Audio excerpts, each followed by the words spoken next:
Hi friends, welcome to my channel super trader Lakshya. और एक और एक्साइटिंग वीडियो लेकर आज मैं आया हूं। और एग्जैक्टली आज हम बात करेंगे कि कल के मार्केट में हमने जो बातें की थी उसमें आज क्या हुआ, गेम प्लान क्या था और गेम प्लान के हिसाब से मार्केट कैसा रहा। आज लोगों ने क्या किया होगा मोस्ट प्रॉब्ली। मेरे हिसाब से मैंने तो गाइडेंस किया था अपने टेलीग्राम चैनल पे, अगर आप वहाँ पे नहीं हैं तो ज्वाइन ज़रूर कर लीजिए सुपर ट्रेडर लक्ष्य। और दूसरी चीज़ है कि कल की पॉसिबिलिटीज़ क्या बनती हैं, क्योंकि आज का मार्केट आप खुद देख सकते हैं कि ऊपर खुला, नीचे गया, फिर एक बहुत बड़ी रैली आई, उसके बाद पूरा का पूरा गिव अप कर दिया और बहुत बड़े डाउनफॉल के साथ क्लोज हुआ। एक टाइम पे हमारा मार्केट 130 पॉइंट निफ्टी ऊपर था, उसके बाद 140 पॉइंट डाउन पे जाके बंद हुआ है। तो काफ़ी बड़ा निगेटिव था, ऑलमोस्ट 250 पॉइंट की हाई लेवल से सेलिंग आई है। और इसी सेलिंग की मैं बात कर रहा था कि जो बियर मार्केट है उसकी रैलीज जब रिवर्स होती हैं तो बहुत भयंकर होती हैं। और बहुत सारे लोग नहीं मानेंगे, बहुत सारे लोग अभी भी बुलिश हैं, बहुत सारे लोगों की दूसरे चैनल्स की बातें और टीवी चैनल्स की बातें मान मान के आप फिर भी ऑपरेटर के चक्कर में फंस रहे हैं। तो आई होप ये मेरा वीडियो ने एटलीस्ट आज आपकी आंखें खोल दी होंगी कि जो चीज़ दिखती है वैसी होती नहीं है, जो चीज़ लोग बोलते हैं उनका इंटेंशन वैसा होता नहीं है। यहाँ पे मैं सिर्फ नॉलेज देने आया हूँ। मुझे अगर ट्रेनिंग देनी है तो मेरा प्रोग्राम है, मैंने हमेशा बोला है, आप वहाँ पे ज्वाइन कर सकते हैं मेरे से सीखना है तो। लेकिन यहाँ पे जो बात बोलनी है वो अनबायास्ड होनी चाहिए। मैं बियरिश हूँ, बियरिश रहूँगा, क्योंकि उसका रीज़न है, फंडामेंटल रीज़न मैंने लास्ट वीडियो में भी क्लैरिफाई किया था, तो आप खुद देख सकते हैं क्या है। उससे पहले अगर आप चैनल पे नए हैं तो इस चैनल को सब्सक्राइब कर लीजिए, सुपर ट्रेडर लक्ष्य। यहाँ पे ज्वाइन बटन है, ज्वाइन मेंबरशिप में आप चेकआउट कर सकते हैं क्या क्या ऑप्शंस हैं। उसके बाद ये वीडियो ज़रूर देखिएगा, ये मेरी स्टोरी के बारे में है और बहुत सारे यहाँ पे वीडियोस में डालता रहता हूँ। और मेरे लाइव्स ज़रूर ज्वाइन करिए, ये फ्री लाइव होते हैं यूट्यूब के। यहाँ पे मैं काफ़ी सारे लोगों के सजेशंस, क्वेश्चंस लेता हूँ, उनकी हेल्प करने की कोशिश करता हूँ। तो इसको ज़रूर देखिए, क्योंकि इससे आपको कल के गेम प्लान के बारे में, अगले दिन के गेम प्लान के बारे में काफ़ी हेल्प और सजेशन मिल सकता है। अब हम बात कर लेते हैं निफ्टी बैंक निफ्टी में। तो बेसिकली अगर आप देखेंगे यहाँ पे तो हम खुले थे फ्लैट, नीचे गए, थोड़ा सा डिप आया। तो ये वाला गेम प्लान भी सही था कि अगर डिप आता है तो थोड़ा सा शॉर्ट तो कर सकते हैं हल्के गैप अप को, लेकिन अगर कोई यहाँ पे मिस कर दिया है तो उसको शॉर्ट नहीं करना था।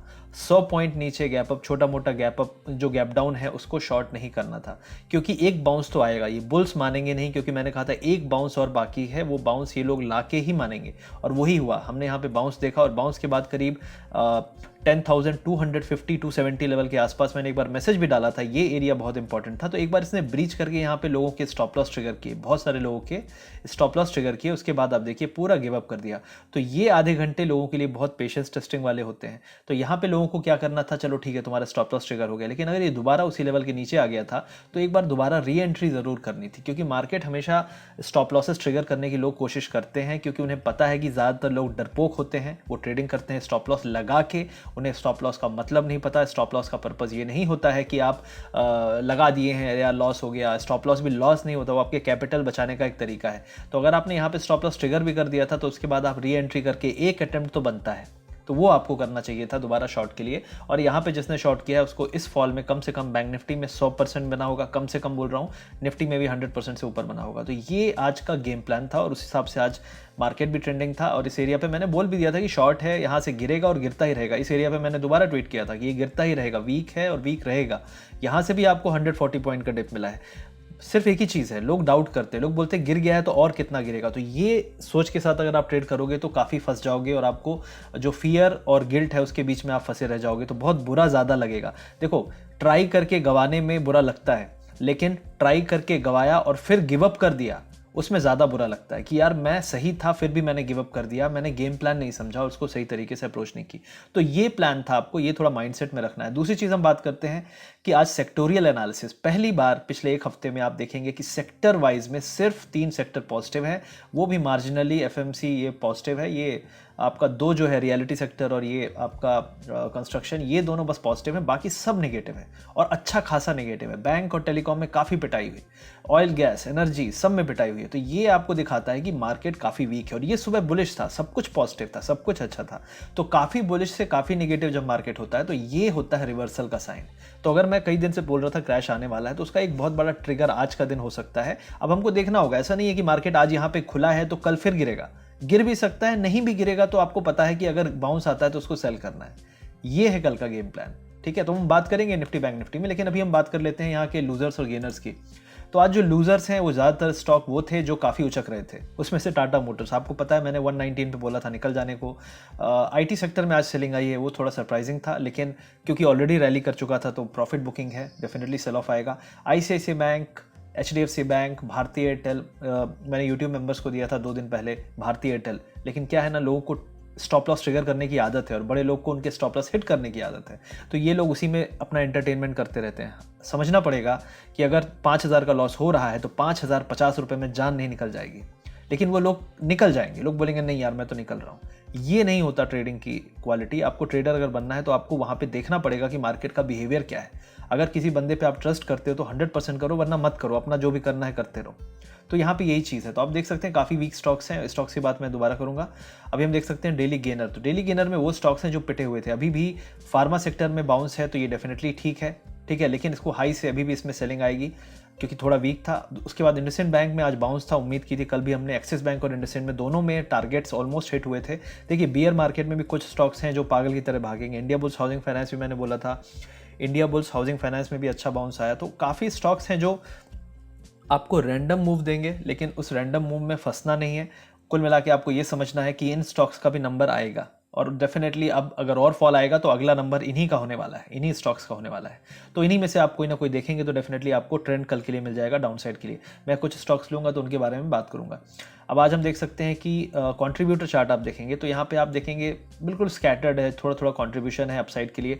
डाउन साइड के लिए आप देखिए HDFC bank, Reliance industries, ICICI bank, Kotak Mahindra bank, मतलब जो टॉप स्टॉक्स हैं सभी के सभी गिर रहे हैं। बजाज फाइनेंस में हमने कल ही बात की थी कि अब बाउंस आएगा तो अब बेचने वाला टाइम आ रहा है। कितना भी बाउंस आना है आ चुका है, अब बेचने वाला टाइम आ गया। तो वही आपने देखा। और काफ़ी रिलायंस इंडस्ट्रीज में कई लोग बड़ी बड़ी बातें कर रहे थे, गेम प्लान बता रहे थे, तो आज रिलायंस इंडस्ट्रीज का खुद ही गेम खत्म हो गया। तो डेफिनेटली ये बहुत अच्छा शॉट था। यहाँ पे हमने काफ़ी अच्छा हमने सेल दिया था 1600 पे कल सेल दिया था। कल के कल गिरा और आज भी गिरा, ऑलमोस्ट 50 रुपीज़ रिलायंस इंडस्ट्रीज में फॉल आया।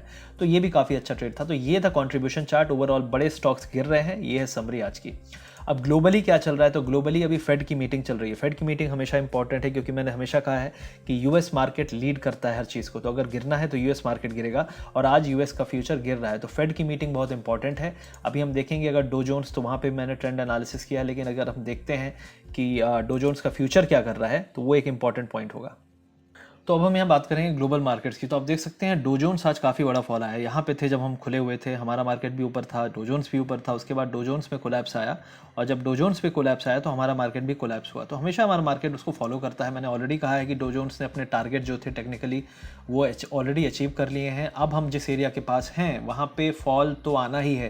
कितना बड़ा फॉल आएगा, 1000 पॉइंट, 1500 पॉइंट, 1500, 2000 पॉइंट, कितना बड़ा करेक्शन आता है ये हमें देखना पड़ेगा। But I think now US market should fall. US market में फॉल थोड़ा बहुत आना चाहिए। तो एक चीज़ ये इंपॉर्टेंट है। दूसरी चीज़ है डो जोन्स में जो ट्रेंड लाइन मैंने बनाई है ये एक इंपॉर्टेंट है जिसको मैं ट्रैक करूंगा। तो इमीडिएट जो सपोर्ट आ रहा है वो आ रहा है 27,000, मतलब 250 पॉइंट और 250 पॉइंट और फॉल आ सकता है। और अगर ये ब्रेक होता है then second and final support will come near 26,600 के पास फाइनल सपोर्ट आएगा। और अगर ये ब्रेक हुआ तब पूरा का पूरा US market at least 1000 to 2000 point के लिए करेक्शन आराम से देने लायक हो जाएगा क्योंकि अपसाइड के टारगेट पूरे हो चुके हैं। हमेशा याद रखिए मार्केट ऊपर जा रहा है, एक लिमिट तक जा रहा है, उसको एक टारगेट अचीव करना है। वो टारगेट मेरे हिसाब से हो चुके हैं 27,700। अब डाउनसाइड का टारगेट के लिए इसको ब्रेक करना पड़ेगा 26,600 700 के लेवल। और एक बार ये ब्रेक होता है तो डेफिनेटली अगला टारगेट होगा 25,000 और सेकंड टारगेट आपका होगा 22,900 जो बहुत दिन से पेंडिंग है। और मेरे हिसाब से जो फॉल आएगा वो फॉल पहले वाले फॉल की तरह तेज़ आएगा। The fall will be faster. तो ये जो फॉल था, स्टीप फॉल था, इसी तरीके का फॉल आगे चल के आ सकता है। तो आपको यहाँ पे कॉशियस रहने की ज़रूरत है। मैंने ऑलरेडी कहा था पोर्टफोलियो बेचने का टाइम है। 10,300 के आसपास मार्केट जा रहा है, आपको अपॉर्चुनिटी दे रहा है, आप फिर भी नहीं निकल रहे हो तो आप ज़िद्दी हो और कुछ सेंस नहीं हो सकता। आप झुनझुनवाला का आर्टिकल पढ़ के अगर डांस कर रहे हो तो आप मान लो कि आप बारिश की, मतलब ये पानी की बारिश में आप डांस नहीं कर रहे हो, वो तेज़ाबी बारिश है और उसी में आज उसने सबको भिगो दिया है। तो डेफिनेटली आप रिस्क ले रहे हो। दूसरी चीज़ है एक और स्टॉक की। अब मैं स्टॉक्स की बात थोड़ा कर लेता हूँ। तो स्टॉक्स में बेसिकली मैंने आइडिया के बारे में बोला था। 11.5 से 12.5 के बीच में बहुत बड़े सेलर्स हैं। मैंने एक बार नहीं 2 बार रिपीट किया था और ये बहुत इंपॉर्टेंट है। कल लाइव में भी मैंने कहा था कि निकल जाओ, और कितना चाहिए यार। 3 रुपीज़ से 12 रुपीज़ इज़ 4 टाइम्स, 4 गुना रिटर्न मिल रहा है, 4 टाइम रिटर्न मिल रहा है। अब तो निकल जाओ। कितना लालच होगा किसी के अंदर कि वो तब भी ना निकले। और यहाँ पे अच्छा खासा मौका मिल रहा था, काफ़ी वॉल्यूम था, सेलिंग के लिए काफ़ी मौके थे, लेकिन ये एक झटके में इसने आज सबको खत्म कर दिया और अभी भी 10 पे है। अब क्या होगा यहाँ पे, अब 12 वाले यहाँ पे नहीं निकलेंगे। 12 वाले कहाँ निकलेंगे, यहाँ पे, और फिर मार्केट फिर ऊपर चला जाएगा। तो मेरे हिसाब से अभी सपोर्ट इमीडिएटली 10 पे है और ये 10 वाला ब्रेक होना चाहिए क्योंकि ऑलरेडी एक इमीडिएटली यहाँ पे फ्लैश क्रैश टाइप से आ चुका है। तो 9 तक जाएगा ये, मेरे हिसाब से 9 तक जाएगा, इस एरिया पे इसको सपोर्ट मिलना चाहिए। और उसके बाद जो अगला सपोर्ट होगा वो 7.7 के आसपास था। मैं ऑलरेडी 10.5 के आसपास निकल चुका हूँ, अब मैं घुसूंगा तो 7.5 और इस एरिया के बीच में कहीं पे देखूंगा। अगर मुझे लगेगा रिस्क रिवॉर्ड अच्छा है तो मैं वहाँ पे एंट्री लूँगा और टेक्निकली भी देख लूँगा क्या माहौल चल रहा है। अब हम बात करेंगे टाइटन की। तो पहला स्टॉक आइडिया मैंने बता दिया, दूसरा स्टॉक है टाइटन। अब टाइटन में बहुत इंपॉर्टेंट चीज़ है कि इसने एक बार और अपना टॉप टच किया है 1030 1040 के आसपास। अब वहाँ से एक रिवर्सल आ चुका है। ये रिवर्सल कहाँ तक चल सकता है? मेरा टारगेट है 950। तो पहला टारगेट 950 है और 950 और 920 के आसपास इसको एक बार और जाना चाहिए। इस एरिया में भी थोड़ा सा सपोर्ट ले सकता है 960 के आसपास, लेकिन 950 तक मोस्ट प्रोबेबली ये आ जाएगा। तो अगर आप टाइटन में ट्रेड करना चाहते हो तो डाउन साइड के लिए हो सकता है, अप साइड की अगर इसमें बाउंस मिलता है तो उसको सेल करना है। दूसरी चीज़ है मारुति। बहुत दिन से मैं इसके बारे में बात कर रहा हूँ कि इसकी जो भी रैली थी होनी थी हो गई। काफ़ी बुलिशनेस इसने दिखा दी ऑलरेडी। और अब मारुति में सेलिंग यहाँ पे आनी चाहिए और इसका जो टारगेट होता है करीब करीब मेरे हिसाब से पहला टारगेट है 5500 और दूसरा टारगेट है 5250 के आसपास। तो ये दो टारगेट अचीव होने चाहिए अगले हफ्ते और ये प्लान है मारुति के बारे में। अब हम देख लेते हैं दो स्टॉक जो काफ़ी जोश में थे, बहुत सारे लोग इसमें भी जोश में होश खो बैठे। कल 119 का हाई बनाया, आज 117 का हाई बनाया, लोग फिर भी नहीं निकल रहे हैं, मतलब आप जिद्दी हो। मैंने कल दोबारा रिपीट किया था, टाटा मोटर्स 70 वाला स्टॉक है यार, 120 पे निकलने को मिल रहा है, अब क्या चाहिए। लेकिन लोगों का क्या है ना, कोई अंत नहीं होता। झुनझुनवाला का आर्टिकल फिर से पढ़ा होगा, फिर से और बाय किया होगा, तो ठीक है आप बाय करो, जो करना है करो। लेकिन मेरे हिसाब से इसका एग्जिट लेवल था 115 के आसपास, 115 से 120। वो मौका अगर आपको अब दोबारा मिल जाए तो बड़ी अच्छी बात है, लेकिन मुझे नहीं लगता मिलेगा। अब आपको ये 100 तक जाता हुआ दिखेगा और 100 ब्रेक किया तो फिर अगला लेवल 85 ही है। तो आप देख लीजिए अपना जो भी निकलने का आपको मन है नहीं है, क्योंकि मैं बोलूँगा तो फिर आप मेरे पास आओगे, यार देखो तुमने बोला निकल गए और अब ऊपर चला गया है। तो मैं किसी को एडवाइस नहीं दे रहा, मैं अपना व्यू बता रहा हूँ। अब दूसरा है आईसीआईसीआई बैंक। तो आईसीआईसीआई बैंक ने भी सेम चीज़ की, बुलिश मूव, उसके बाद पूरा गिव अप कर दिया। अब आईसीआईसीआई बैंक का जो स्ट्रक्चर है उसके हिसाब से अगला टारगेट 335 का लग रहा है मुझे, तो ये 335 तक जा सकता है। 335 के बाद 320 का इसका टारगेट होगा। तो मेरे हिसाब से 360 इसका अब स्टॉप लॉस बन गया है। किसी भी पोजिशनल मूव के लिए जाएगा तो 355 357 तक जाएगा, 360 क्रॉस शायद ना करे। और डाउन साइड में इसका जो लेवल है 335 और 320 का दिखता है आगे आने वाले हफ्ते में। तो ये है पूरा एनालिसिस मार्केट के बारे में। आई होप आपको पसंद आया होगा। मार्केट क्रैश स्टार्ट हो चुका है मेरे हिसाब से। अगला जो टारगेट है निफ्टी बैंक निफ्टी का, हम उसकी बात कर लेते हैं। अब हम यहाँ निफ्टी बैंक निफ्टी की बात कर लेते हैं। तो निफ्टी में सबसे पहले बैंक निफ्टी देख लेते हैं। तो बैंक निफ्टी का जो सपोर्ट लेवल अभी दिख रहा है, इमीडिएटली जो दिख रहा है वो है 20,500। हम करंटली 650 पे क्लोज हुए हैं, तो यहाँ से और कम से कम यहाँ तक का फॉल आ सकता है 20,430 के आसपास। तो करीब 200-250 पॉइंट का फॉल यहाँ पे दिखता है। और उसके बाद जो इंपॉर्टेंट लेवल होगा वो होगा आपका 19,900, मतलब यहाँ से 600 to 700 पॉइंट का फॉल अभी इमीडिएटली आ सकता है। क्योंकि अगर आप निफ्टी का चार्ट देखोगे तो निफ्टी में मैं एक्सपेक्ट कर रहा हूँ एटलीस्ट 150 पॉइंट का मूव। तो अगर निफ्टी में 150 पॉइंट का एक्सपेक्टेशन है तो बैंक निफ्टी में कम से कम 600-700 आराम से आ जाएगा। क्योंकि सेम चीज़ है लॉजिक, क्योंकि bank Nifty will fall more than Nifty. Bank Nifty से ज़्यादा गिरेगा, सीधी सी बात है। तो यहाँ पे जो टारगेट है, जेन्युइन टारगेट है 19,900 है बैंक निफ्टी के लिए। अभी 1-2 दिन के जो टारगेट है वो है 20,400 और 20,000 आपका 200 के आसपास फॉल आ सकता है इस एक्सपायरी तक।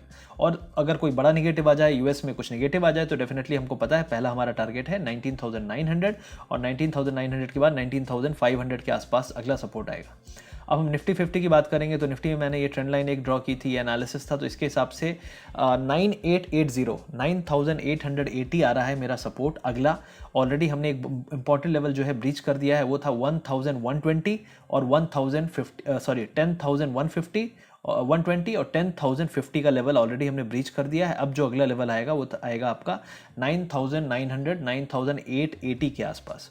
तो ये होगा अगला सपोर्ट। और अगर ये ब्रेक हो जाता है तो एक बड़ा फॉल उम्मीद कर रहा हूँ मैं, क्योंकि ऑलरेडी पूरा का पूरा जो अप ट्रेंड आया है इसका रिवर्सल अब स्टार्ट होना चाहिए, क्योंकि this is the end game as per मी।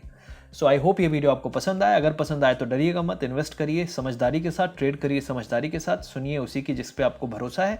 और सिर्फ भरोसा करके ट्रेडिंग नहीं होगी, सिर्फ भरोसा करके मेरे पे पैसा नहीं बनेगा, आपको नॉलेज बढ़ाना पड़ेगा। तो खुद सीखिए, खुद का डिसीजन लेना सीखिए और खुद की गलती मानना सीखिए। आई होप ये वीडियो पसंद आया। Thank you very much.